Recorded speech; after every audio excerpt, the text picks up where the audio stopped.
Hello बच्चों, let's read the question. The question says the organelles that are included in the endomembrane system are, हमें बताना है कि endomembrane system में कौन कौन से organelles include होते हैं.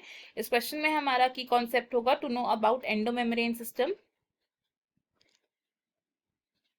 Endomembrane system.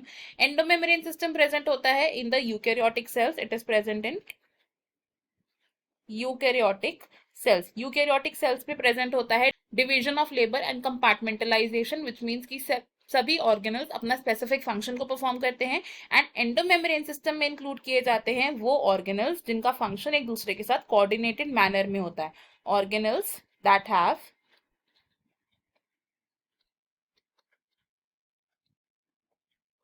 Coordinated functions. Endomembrane system में कौन कौन से ऑर्गेनल्स इंक्लूड होते हैं? These are endoplasmic reticulum. Endoplasmic reticulum. Endoplasmic reticulum क्या करता है? ये सिंथेसाइज करता है डिफरेंट मटेरियल्स को, जैसे कि proteins and lipids. Endoplasmic reticulum से जो मटेरियल सिंथेसाइज होते हैं ये पैक एंड मॉडिफाई होते हैं इन गोल्जी एपरेटस. गोल्जी एपरेटस का फंक्शन होता है packaging and modification of materials.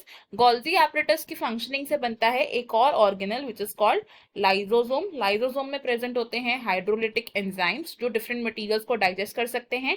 And next part of endomembrane system is a vacuole जिसमें मटेरियल्स की स्टोरेज होती है. तो endoplasmic reticulum, Golgi apparatus, lysosome and vacuole, these are the parts of endomembrane system. तो हमारा correct answer है यहाँ पर ऑप्शन ए.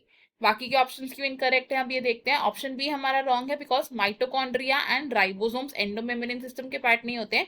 माइटोकॉन्ड्रिया एक सेमी ऑटोनॉमस ऑर्गेनल है and ribosome non membrane bound organelle है जो eukaryotes as well as prokaryotes में भी प्रेजेंट होता है. ऑप्शन सी भी हमारा रॉन्ग होगा बिकॉज माइटोकॉन्ड्रिया एंडोमेम्ब्रेन सिस्टम का पार्ट नहीं है. एंड ऑप्शन डी भी रॉन्ग है. हमारा करेक्ट आंसर ऑप्शन ए है. I hope you have understood it well. Best of luck. Thank you.